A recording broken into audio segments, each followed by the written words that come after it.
기도드리옵나이다. 아멘.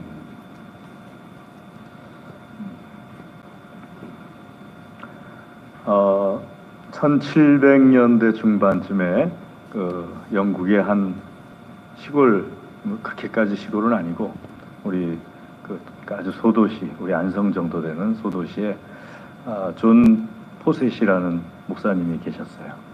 근데 이 목사님이 한 교회에서 44년을 이제 사역을 하시고, 교회가 이제 자그마하다 보니까는 저술 활동을 통해서 어려운 교회에서 생활비를 다 대주지 못하는 그런 부분들을 이제 본인이 저술 활동을 해가지고 이렇게 생활비를 해서 교회를 또 이렇게 잘 44년 동안 사역을 하셨는데, 영국의 런던의 큰 교회에서 이 목사님의 책들을 읽고 너무 은혜가 되니까는 목사님을 모시려고 이제 청빙이 들어왔어요. 그래서 너무 좋은 기회니까 목사님께서 그렇게 하겠다고 그러고서 교인들도 또 뭐 나쁘게 가는 게 아니고 큰 교회 그렇게 아주 좋은 경우로 가시니까 막질 못하고 그럼 그렇게 하시라고 그러고서 이제 이사를 하게 되는데, 이 교인들이 다 나와가지고 목사님을 쳐다보면서 그냥 눈물을 뚝뚝 흘리면서 뭐라고 말은 못하고 그러고서 있는 거예요. 그리고 짐을 다 싣고 가려고 그러는데 사모님이 이렇게 교인들을 쳐다보더니 난 도저히 못 가겠다고, 우리가 저렇게 우는 교인들을 놔두고 못 가겠다고, 가려면 당신 혼자 가라고. 그래서 목사님이 사모님 말을 듣고 나도 못 가겠다고, 그러고서 우리 짐 풀자고, 그러고서 다시 이렇게 짐을 다시 다 풀고, 그리고 이제 런던에 있는 교회에다가는 못 가겠다고 그러면서 왜 못 가냐고 얘기를 물으니까 목사님이 교인들하고 목회자 부부하고 가정하고 이렇게 서로 간에 사랑을 하는데 서로 이렇게 좋은 교제가 있으면 그게 제일 좋은 교회 아니냐고, 나는 못 가겠다. 그러면서 이제 그 교회에서 은퇴할 때까지 다 목회하시고, 그리고 이제 마무리 지셨는데, 그분이 작사 작곡한 찬송이 우리가 조금 전에 불렀던 찬송이에요. 여러분 같이 불렀죠?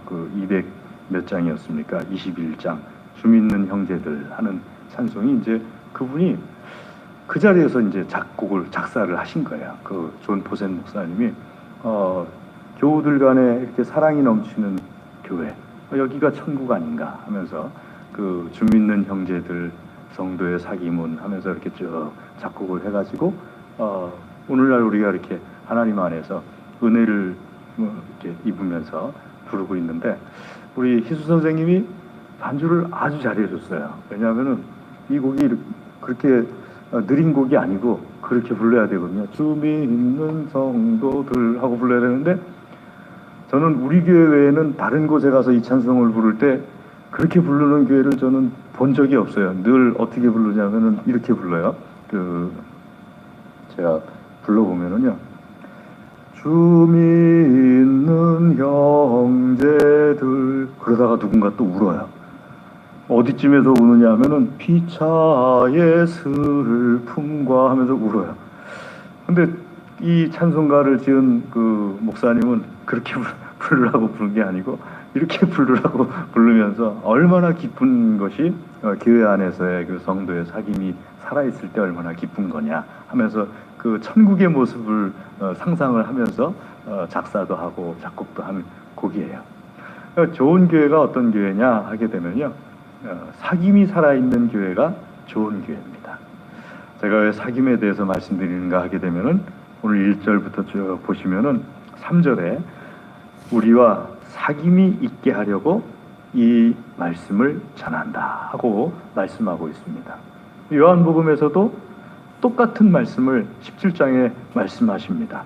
사귐이 있으려고, 하나님 아버지와 그 다음에 예수 그리스도와 사귐이 있으려고, 그리고 그 사귐 안에서 기쁨이 있으려고 요한복음 15장에 또 기쁨이 어떤 것이 기쁨이냐, 하나님 아버지와 예수 그리스도 안에 있을 때 기쁨이다 하면서 17장과 15장에 이렇게 요한복음에서도 말씀하고 계시는데, 바로 그 사귐이 있게 하시려고 하나님께서 오늘 요한일서 말씀을, 또 성경 말씀을 우리에게 주셨습니다. 그리고 그 사귐을 통해서 참된 기쁨이 무엇인가, 사귐을 통해서 얻어지는 기쁨이 어떤 것인가에 대해서 말씀하고 있어요. 그래서 요한일서 1장 1절부터 4절까지 말씀은 요한복음 15장과 17장을 다시 한번, 어떻게 보면은 요한일서 1장 3절 말씀을 요한복음 17장에서, 그리고 요한일서 1장 4절 말씀을 요한복음 15장에서 다시 자세하게 풀어서 하나님께서 우리에게 말씀해 주시는 거죠. 사귐이라는 것이 참 중요한데요.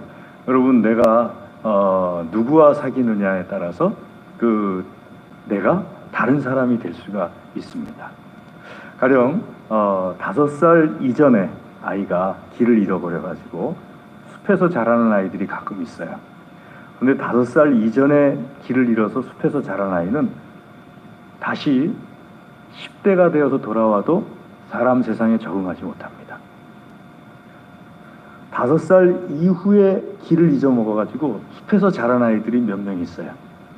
5살 이후에 길을 잊어먹어서 숲에서 자란 아이들은 나중에 소년이 돼서 찾아와도 다시 사람들 사이에 적응을 해요. 그러니까 5살 이전이 그만큼 중요한 거예요. 5살 이전이 왜 중요하냐 하게 되면, 5살 이전에 사람들 속에 살면 사람이고요, 5살 이전에 동물들 속에 살면은 겉은 사람인데 하는 행동은 동물 같은 거예요. 그러니까 정상적으로 살아가려면은 초등학교 나오고 뭐 유치원 나오고 초등학교 나오고 뭐 이렇게 쭉 공부를 해서 정상적으로 살아가는 게 아니고, 공부 안 해도 5살 이전까지만 그 집안에서 잘 사귐이 있으면은 정상적으로 살아갈 수가 있어요. 형제 많은 집들이 있지 않습니까? 여러분들 가운데는, 저도 4남매인데요. 한 집안에 내가 형제가 4남매 정도 되는, 이상 되는 집에서 5살 이전까지 살았다.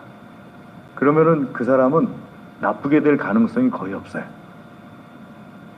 공부를 못하고 잘하고의 문제가 아니고, 그 정도 되면은 내 형제들과 남자 형제들만 얘기하는 것이 아닙니다. 여자 형제가 그 안에 있어도 되고, 그 안에서 인간관계 훈련이 다 이루어져요.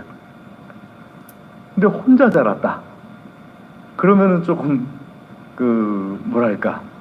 어떤 좀 대인관계라든지 이런 거에서 약간 힘든 그런 경우가 나타나기도 하죠. 더군다나 5살 이전에 동물들 속에서 자랐다. 실제로 있었어요. 영국에는 그런 일들이 실제로 있었고, 프랑스에서도 있었고요. 5살 이전에 잊어먹었는데 한 10대 중반쯤에 얘를 발견해서 찾아온. 그러니까 진짜 늑대 젖 먹고 자라고 원숭이 젖 먹고 자라고 뭐 그런 거예요. 그런데 5살 이전에 잊어먹으면은요, 사람들 속에서 자라질 못하게 되면은 사람의 삶을 살 수가 없어요. 중요한 거는 5살 이전에 사귐이 중요해요. 가정도 하나의 사귐의 단체잖아요. 그러니까 내가 형제들과 어떻게 사귀었느냐, 또 부모님과 어떻게 사귀었느냐. 제일 이상적인 건 뭐냐면은 그 집안에 형제도 한 4명 이상 되고, 부모님도 계시고, 할머니 할아버지도 계시고, 거기다 더해서 증조 할머니나 증조 할아버지까지 한 분 계시고, 그렇게 됐으면은 진짜 좋은 거예요. 왜냐하면 그렇게 되면은요, 부모님의 엄한 것도 사귀게 되고, 형제들 간에 반찬 먹으려고 서로 막 그냥 머리통 터지면서 그런 것도 사귀게 되고, 또 할머니 할아버지의 따뜻한 것도, 할머니 할아버지들은 보통 자기 손주들을 무한한 애정을 가지고 따뜻하게 대해주시잖아요. 그런 따뜻한 것도 사귀게 되고. 저는 우리 양장로님은 휴대폰 안 볼 줄 알았어요. 그런데 한번 상갓집에 갔다 오는데 뒤에서 갑자기 애기 소리가 나길래, 이게 어디서 나는 애기 소리인가 하고 백밀러로 싹 봤더니 양 장로님이 고개를 싹 숙이고서 혼자서 씩 웃고 있더라고요. 그래서 제가 100% 손주 보는 거다. 그래서 그냥 딱 짐작을 했는데 옆에 계셨던 같이 상갓집에 다녀오시던 분이 뭐 보시는 거예요? 그러니까 못 이기는 척하면서 손주 사진을 또 보여주더라고요. 웃는 모습을 보여주더라고요. 그러니까 할아버지 할머니들의 특징이에요. 제가 여기서 기도하다 보니까 또 김장로님도 또 오늘 오셔가지고 애들이 뭐 얼마나 이쁘다는 등 뭐 이렇게 얘기하시더라고요. 못 들을 것 같은데 여기 기도하고 있으면요, 이상하게 기도할 때는 맛있는 냄새도 잘 들어오고 소리도 잘 들어오고 이상하더라고요. 평소 같으면 잘 안 나는, 못 맞고 잘 안 들리는데 기도할 땐 이상하게 맛있는 냄새도 잘 들고 소리도 잘 들리고 그러죠. 할머니 할아버지들이 자기 손주들에 대해서 얼마나 애정을 가지고 대해주는지 부모님은 또 그런 할머니 할아버지가 못마땅하죠. 맨날 이쁘다 이쁘다 하니까는 어머니 아버지 때문에 애 버릇 다 나빠지는 거예요. 또 그래가면서 또 어머니 아버지를 그렇게 하죠. 근데 사실은요, 그렇게 그런 사귐 속에서 자라게 되면은 건강합니다. 그리고 어떤 그 영적으로든지 뭐 그 어머니 아버지나 할머니 할아버지가 신앙인이고 신앙이 아주 좋다.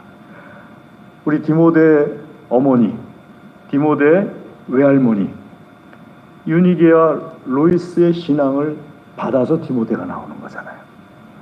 그러니까 그런 관계가 있을 때 그 사귐을 통해서 참 하나님 보시기에 아주 훌륭한 그런 사람이 만들어지는 거죠.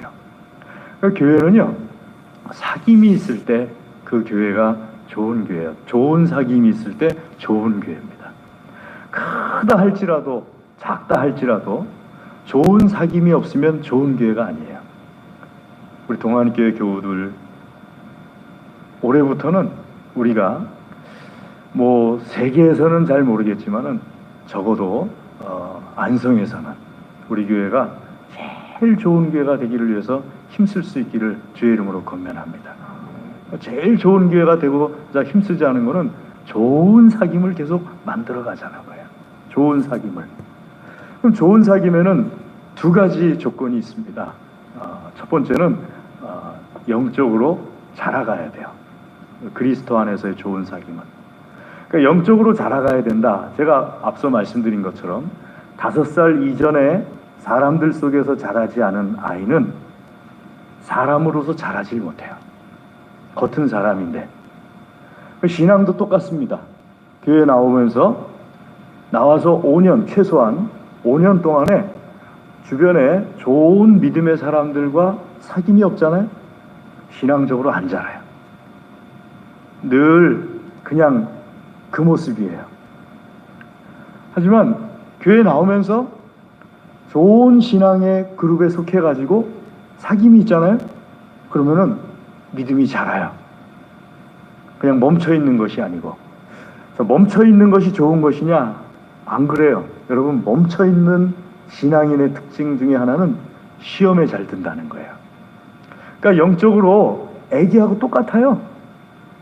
아기들, 사람이 성장하면서 사람이 시험에 제일 잘 드는 때가 언제입니까? 애 때, 그 다음에 천국 갈 때가 됐을 때 시험에 제일 잘 드잖아요.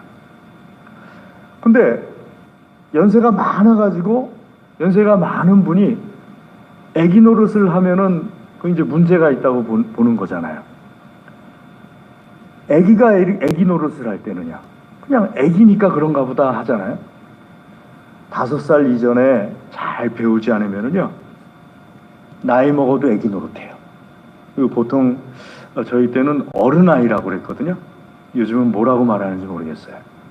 어른인데 애기 노릇하는 거예요. 그 애기 노릇의 대표적인 것이 무엇인가 하면은 삐지는 거잖아요. 뭐 이렇게 원하는 거 안 주면은 주저앉아가지고 양발을 풍차처럼 돌리면서 땅바닥을 쓸고 다니는 거. 뭐 아니면은 뭐 사람이 많건적건 그냥 울어버리는 거. 기분 나쁘면은요, 애기들 중에는 아주 그 똘똘한데 성숙하지 않은 똘똘한 아기들 중에는요, 엄마 아빠가 자기 마음대로 안 해주면은 자기가 둔 배설물을 방바닥에다 발라버린 애들도 있어요. 얼굴 표정들이 심각하신 거 보니까 아기들 때 누군가에게 한번 이렇게 겪으신 것 같기도 한데, 그러니까 아기들의 특징이 그래요. 근데 아기니까 다 봐주는 거예요. 하지만 5살 이상 넘어갔는데 그러면은요, 안 봐주죠. 봐주질 않죠. 문제로서 받아들이게 되죠. 문제로서. 신앙도 똑같아요, 여러분. 신앙도요, 처음에는 초신자니까, 교회 나온 지 얼마 안 되니까 다 받아줘요. 마음에 안 들면 삐져도 괜찮아 받아줘요. 또 방바닥을 막 뒹굴르면서 발버둥 치듯이 막 교회 안에서 소란스럽게도 괜찮아 하고 받아줘요. 심한 경우는 자기 배설물을 방바닥에 이렇게 발라도 괜찮아 하면서 받아줘요. 영적으로 어린아이니까.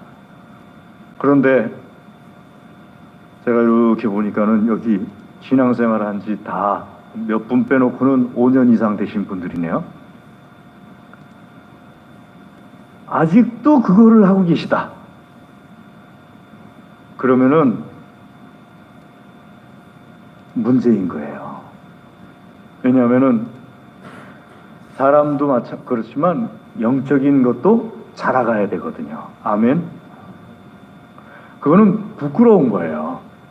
내가 그렇게 한다 하는 것은요, 아이가 아침 오전에도 화장실 얘기했는데 오후에도 또 화장실 얘기해서 죄송한데, 화장실이 멀잖아요. 멀고 초등학교를 막 들어갔는데 초등학교 화장실에서 볼일을 봤어야 되는데 못 봤어요. 기회를 놓쳤어요. 제 경우를 얘기하는 거예요. 그 집을 이제 걸어와야 되거든요. 야, 집을 얼마나 옛날엔 많이 걸었어요. 간신히 참고서 오는 거잖아요. 근데 이상하게 집만 보이면 참는 게 더 힘들어져요. 그래갖고 집에 와가지고 화장실에 가는 길이 또 멀어요. 그래서 그냥 간신히 또 여러 사람이 사니까는 그 먼 화장실을 또 이렇게 가가지고 문을 두둥겼는데 안에 누가 있는 거예요. 그래가지고요, 그분이 나올 때까지 좀 빨리 나와달라고 그러고서 나온 다음에 들어갔는데 나도 모르게 조금 그 흔히 말하는 지렸다고 그러죠. 그런데 제 나이가 그때 한 7살 정도 됐을 때였는데요. 7, 8살. 8살쯤이죠. 그런데 수치스럽더라고요. 내가 그렇게 그러니까 내 능력 밖이긴 하지만은 그래도 너무 창피하더라고요. 그러니까 건강하면은요, 창피한 걸 느껴요. 건강한 사람은. 영적으로도 똑같아요. 건강하면은 창피하다는 걸 느껴요. 내가 하는 거에 대해서. 영적으로 잘하지 못한 거에 대해서 건강하다면은 내가 그것에 대해서 창피한 걸 느껴요. 근데 그 창피한 걸 느끼게 만드는 건강함이 무엇을 통해서 나에게 자리 잡히느냐? 사귐을 통해서 자리 잡히는 거예요.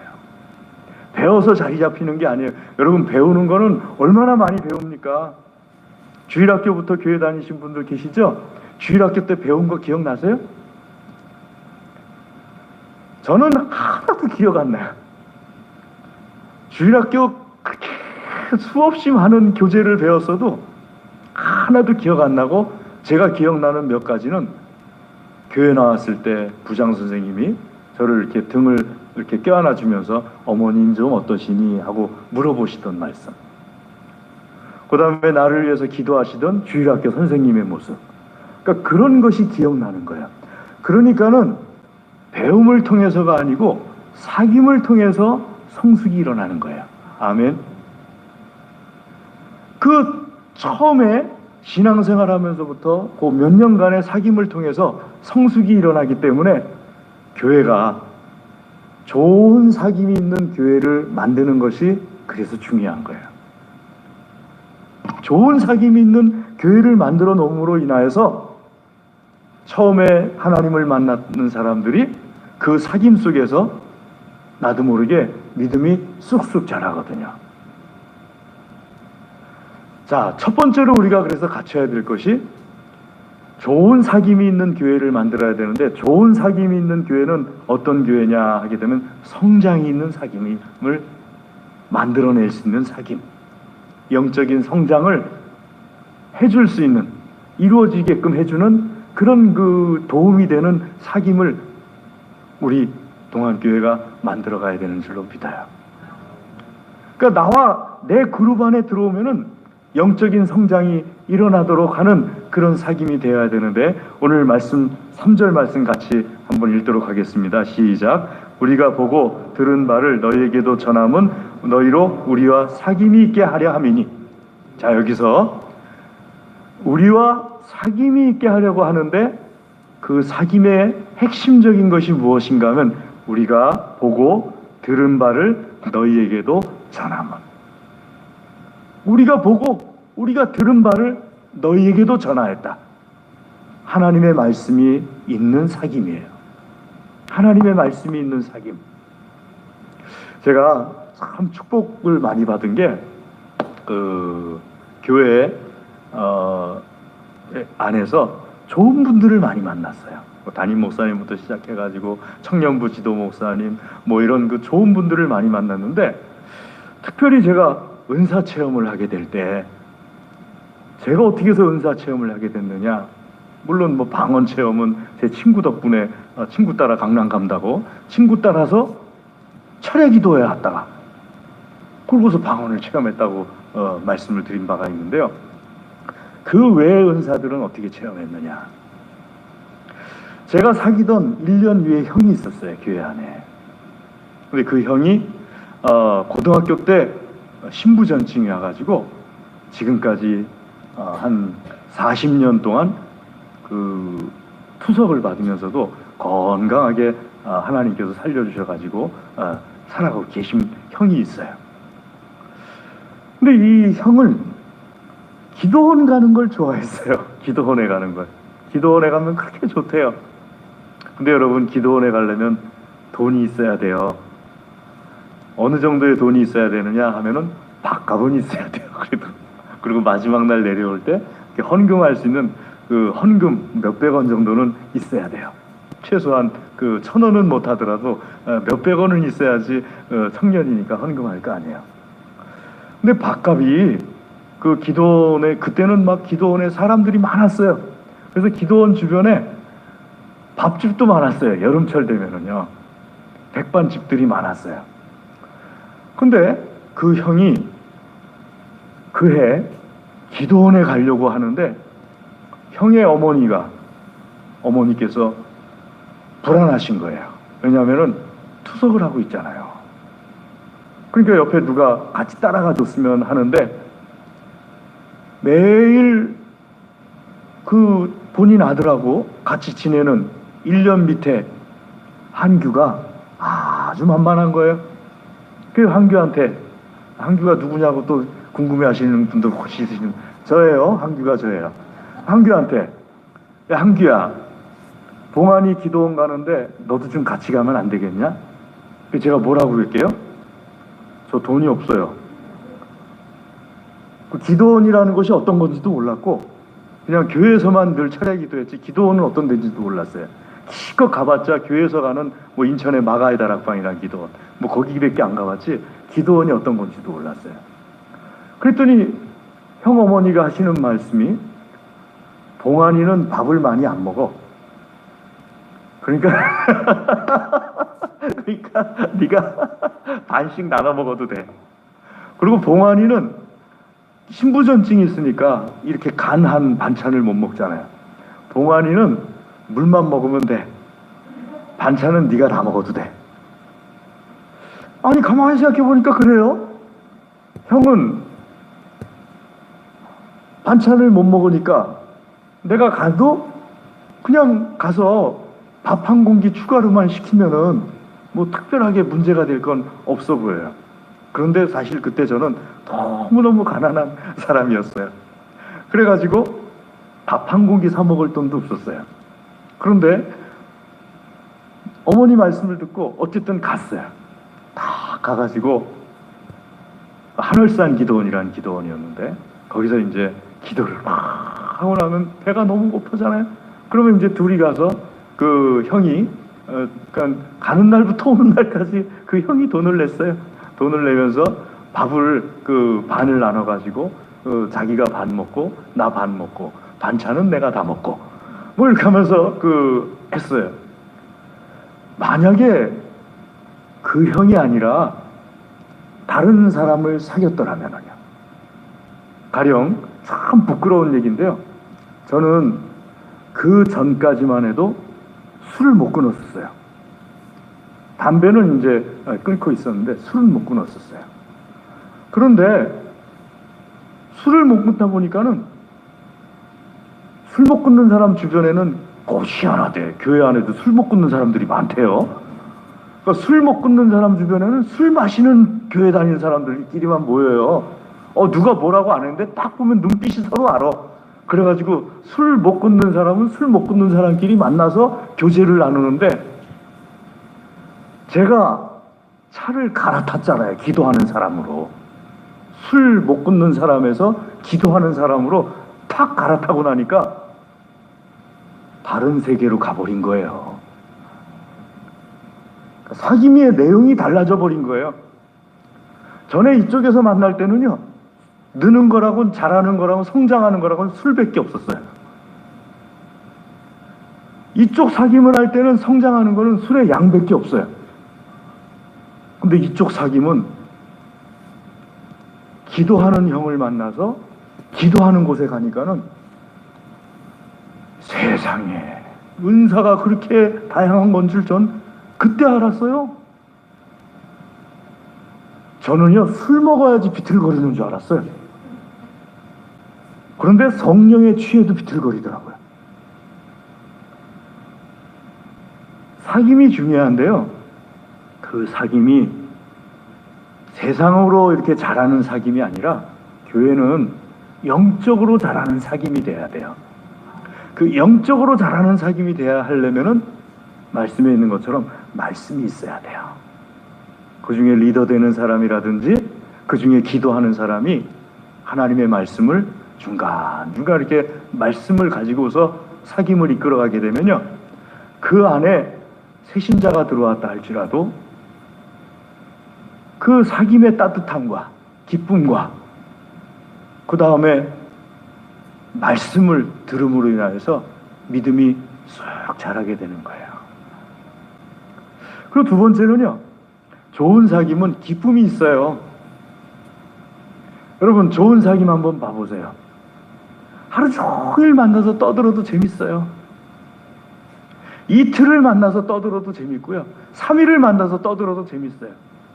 일주일을 떠들어도 재밌어요. 좋은 사귐은요, 기쁨이 있어요. 그냥 특별히 뭐 저기 한데도 배고픈 것도 모르고 그냥 이렇게 기뻐요. 좋은 사귐을 하게 되면요. 좋지 않은 사귐은요, 피하고 싶어지고 부담스럽고 그리고 막 그렇게 괴롭고 그렇잖아요. 그런데 오늘 말씀 4절 한번 읽어보도록 하겠습니다. 시작. 우리가 이것을 쓰면 우리의 기쁨이 충만하게 하려 함이라. 우리의 기쁨이 충만하게 하려 함이라. 이 성경 말씀을 통하여서, 하나님 말씀 안에서 사귐을 통하여서 우리의 기쁨이 충만하게 하는데, 이 세상에서 기쁨으로 충만한 것은 하나님과 사귀는 기쁨이 충만한 기쁨입니다. 다른 것은 다 부족한 기쁨이에요. 우리 그 집에 길고양이가 들락날락했다고 그랬잖아요. 얘가 언제부터 안 와요. 그래서 제가 고양이나 개를 싫어하는 것이 아니고 안 기르는 이유가, 제일 큰 이유가 헤어지는 걸 제가 못 견뎌요. 잘 성격이. 그러니까 개도 기르다가 개가 먼저 죽잖아요. 고양이도 기르다 보면 고양이가 먼저 죽고. 그러니까 어려서 이걸 자꾸 겪으니까 그 다음부터는 안 기르게 되더라고요. 그런데 얘는 우리가 기른 게 아니고 지가 들어왔다 나갔다 하면서 정들었어요. 그런데 어느 날부터 안 오더라고요. 어느 날부터 안 오니까 별 생각이 나는 게, 내가 사료값 10,000원 아꼈다고 안 오나? 뭐 이런 생각도 들고, 혹시 내가 부를 때 양돌아 해야 되는 건데 양돌아 이렇게 불러서 안 오나? 뭐 이런 생각도 들고요. 그러면서 그 마음이 이렇게 보고 싶은데 안 나타나는 그런 것 때문에 막 이렇게 안 좋고 우울해지고 그렇더라고요. 세상의 사귐은요, 아무리 좋아도 결론이 이겁니다. 나빠서 결론이 이거가 아니고요. 모든 세상의 사귐은 그 불교에서 말하는 것이 하나님 빼고 나면 진리예요. 불교에서 뭐라고 말합니까? 만나면은 헤어지게 되어 있다. 아무리 좋은 만남이라도요, 헤어지게 되어 있어요. 그럼 슬퍼요. 좋으면 좋을수록 더 슬퍼요. 사랑하면 사랑할수록 더 슬프고요. 충만한 기쁨이 아니에요. 세상의 모든 만남은. 오직 충만한 기쁨은 가장 좋은 만남을 예수님과 만남으로 할 때 충만합니다. 그리고 요한 사도와 그리스도의 공동체 안에서 바로 이 기쁨을 소개하고 싶은 거예요. 세상의 사귐 아무리 해봐라 결국 슬픔이다, 아픔이고, 하지만 하나님과의 만남은요, 영원한 기쁨이에요. 이 땅에서 다른 사람들과 헤어져서 가게 되면 더 좋은 기쁨이 남아있어요. 하나님 안에서. 이 기쁨을 알게 해주려고 우리가 이것을 썼다 하고 말씀하십니다. 오늘 하나님께서는 우리에게요, 이 요한일서 말씀을 통하여서 사귐에 대해서 말씀하고 계시다는 것을 먼저 알으셔야 됩니다. 특별히 좋은 사귐이 무엇이냐 하게 될 때, 하나님과 함께하는 사귐, 하나님의 말씀이 함께하는 사귐, 그 사귐이 좋은 사귐이고, 왜 좋은 사귐이냐? 영원한 기쁨이 있으니까요. 오늘 이 사귐이 만들어지고, 이 사귐이, 이 좋은 사귐이 더 풍성하게 되는 우리 동안교회 되기를 주의 이름으로 축복합니다. 기도하겠습니다. 하나님 아버지 감사합니다. 주의 시간 주의 말씀으로